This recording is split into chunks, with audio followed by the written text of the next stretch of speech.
but they just don't know. People seen it, but they just don't know. Come on, baby, let the good time roll. Yo, what's going on, everybody? It is Straight Outta Boston here, aka the King of Boston, and today we are back for episode 6 of the Jonny Legend Road to the Show here on MLB 13 The Show. And today we're continuing to come out of the bullpen for the Kansas City Royals. Here as the season winds down, we will be wrapping up the season. In this episode, we are in August right now, and we're just going to be progressing through September. And I'm going to be skipping a couple of outings. I'll show you guys kind of like the final pitching line for those, but you won't actually see any highlights just because, you know, I think that some of it's just tedious stuff. And we want to obviously kind of get past this part and move on till, you know, when he's a starter and when he starts to kind of dominate in the majors, hopefully. But anyway, so let's talk some real MLB, as I like to do in these videos. If you're new to this series, I do like to talk about some real life MLB and just give my thoughts on some stuff. So free agency is pretty much in full swing right now. A lot of teams have not signed yet, but I believe that now that the GM meetings are underway, you're hearing a lot of rumors go around, and especially once the owners meetings commence in December. I believe it's December 9th through the 12th. Is when the owners meetings, or was when the owners meet or whatever at the owners meetings. That's when a lot of the free agents are going to start to go. I remember personally last year, the Red Sox signed Shane Victorino and Mike Napoli, and I think even Ryan Dempster, all in that kind of like 4-day stretch at the owners meeting. So I just remember Dan Shaughnessy column is a columnist for the Boston Globe, which is the big newspaper in the area, talking about he was making jokes at the signing.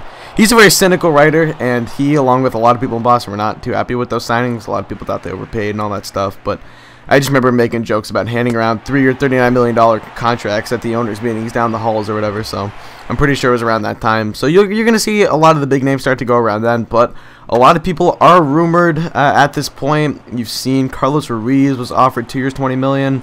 From an unknown team, although I think a lot of people thought it was the Rockies. You've seen Brian Pena sign. You saw Nick Punto sign with the A's. Just a couple, you see some minor deals like that. Clayton Mortensen to the Royals. But I think you will start to see the Brian Wilsons of the world and I guess the Mike Napolis and I guess those types. And I bring up Brian Wilson because he turned down an offer from the New York Yankees, who asked him to shave his beard. And Wilson said, "Nope, I'm not shaving my beard. I will play for some other team." And I just thought that was kind of a funny moment. But anyway, so free agency is starting to get into full swing, and I've talked about it before. But I do think it was interesting how I believe 12 players who were offered 1 year, $14.1 million qualifying offers did turn them down. And that is to be expected. That does not mean that the player does not want to return to the team, although it might. It's just, it's not like that's not the telltale sign, so to say. It just means that they're going to either look for multiple years at maybe a slightly less price, or, a lesser price, I should say, or maybe they're just going to look for more money in total. But anyway, we'll see. Cause I don't think Steven Drew is going to be getting $14.1 million. Although I kind of wish he had accepted that, because I like the idea of keeping him around for one more year and then bringing up Garen Cecchini, who's one of the Red Sox top prospects coming up in probably 2015. But I know I'm getting ahead of myself. So, they all turn down the qualifying offers. Drew's not going to get $15 million on the market, but he might get 3 years at $30 million, and he'll probably take that over 1 year at 14.1, because as a guy who's kind of injury prone like he is, some security is going to do him benefits, or is going to benefit him more than kind of a year-to-year basis. But anyway, that's pretty much that. So free agency, it's going to start to heat up soon, and once some of the big names get signed, like Robinson Cano, I'll probably do videos entirely just like discussing their contracts. I do believe the Yankees were rumored to have offered Robinson Cano 7 years, $164 million. Obviously, he's not going to get the 10-year, $300 million deal that he wanted. He's already like 31, 32 years old. You'd be crazy to offer that guy to pay him $30 million when he's in the 40s. That's just not going to work out well. And the Yankees should, they should use their current roster as an example of those contracts not working out. You look at the CC Sabathias, he's really declined. Mark Teixeira has become injury prone. A-Rod has become a complete disaster. And you just look at those type of contracts and how, the Yankees were very good for a while and they won a World Series along the way. And you can look at that and say it was probably worth it to sign some of those guys. But, at the end of the day, it's not looking so good for them right now. And they're probably, due to the fact that their farm system's kind of depleted from having late first-round draft picks every year and trading some of those, young prospects for various players. You look at that farm system and say that's a team that's not going to be good for, I don't know, another 4 or 5 years probably, unless they can, bring in some key name free agents. But you know, George Steinbrenner does not run the team anymore, and, you know, the difference between George Steinbrenner and Hal Steinbrenner is not to be overlooked. George Steinbrenner made money in, you know, a zillion other different ways, and the Yankees were kind of just his toy that he threw money at and tried to win championships, and that was a very successful formula to win it. But now that, you know, his fortune has been kind of split up between his sons, and Hal does not have all the money in the world, and Hal needs to make money off of the Yankees, as it's kind of his main thing going on right now. So he wants to stay under the tax line. He's not going to be throwing around $250 to $300 million payrolls, you know. So it's going to be different. It's going to be a different Yankee team that we see in the future. But, you know, my philosophy with this thing is, you know, when you got a guy like Robinson Cano or even a guy like Jacoby Ellsbury or Shin-Soo Choo, you set your limit. It's preordained, and if they want more than that, you let them walk, because you just have to have limits. And I think that's the one thing that teams like the Cardinals do so well. They had their limit on Albert Pujols, and he wanted more, and he walked, and they've been just fine without him. The compensation pick they got for him, they used to draft Michael Wacha, who's one of the best young arms in baseball. So, you know, it was the best thing for that franchise was to not re-sign that guy. Now you have Alan Craig, who's an all-star caliber first baseman, and you have Michael Wacha. The pick that you got for him is looking like, you know, possibly the next, you know, I don't know, the next great pitcher in the NL for the next 15 years. So, you know, it's just you gotta. Yeah, my philosophy is you gotta set your limits, and if the player wants more, then you let him walk, and you find other ways to replace him.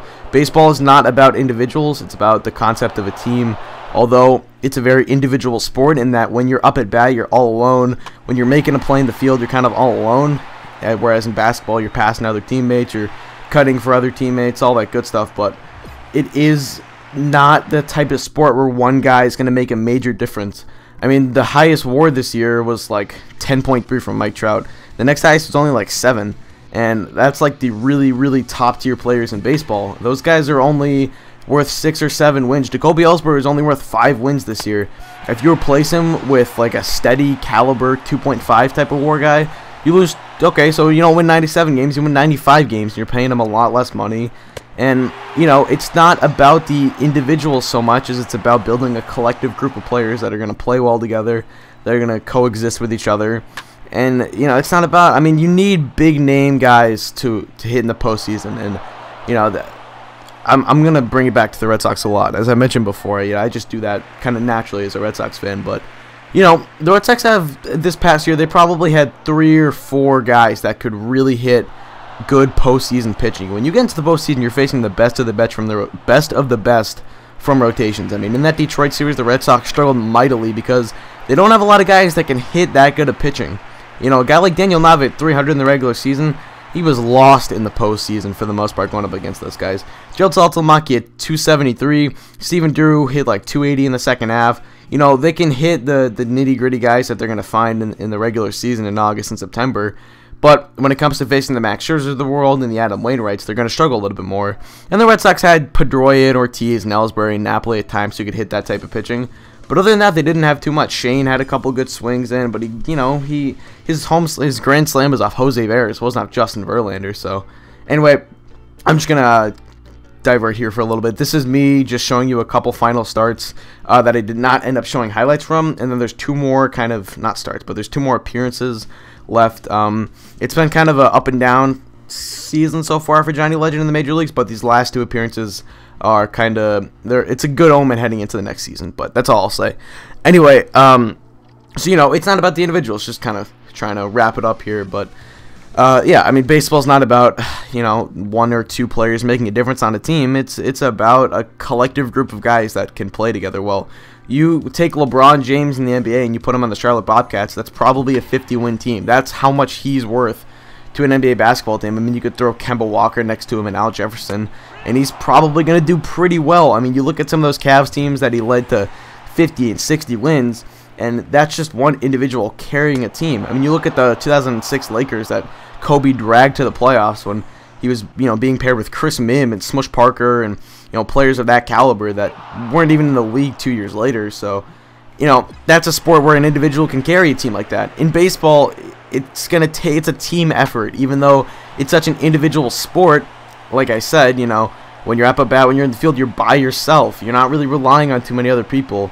But you know, it's just about, you need a group of players that do that well. So, anyway, here's a funny glitch. I was on the mound closing out this game, and the next thing I know, I'm in the dugout like I was the starter getting the complete game or getting the win or something. It's funny, but anyway, that's pretty much what I wanted to talk about, just free agency heating up and kind of my philosophy with that type of stuff.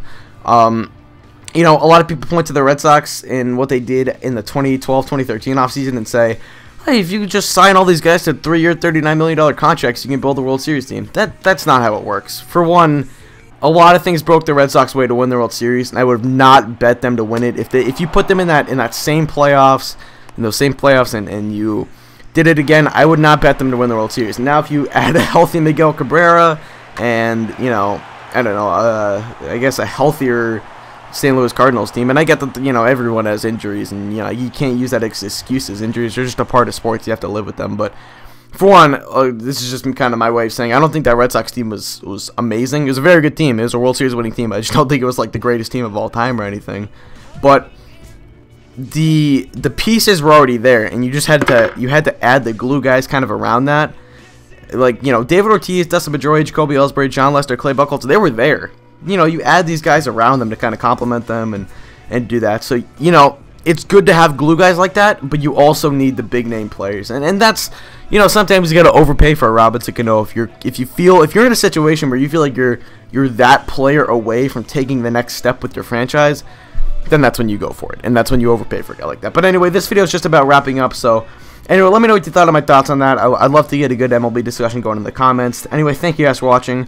Hope you did enjoy. Season 1 is over. Hopefully, we're going to be looking to improve in Season 2 and hopefully make that jump to the rotation. But anyway, so I'm out. Peace.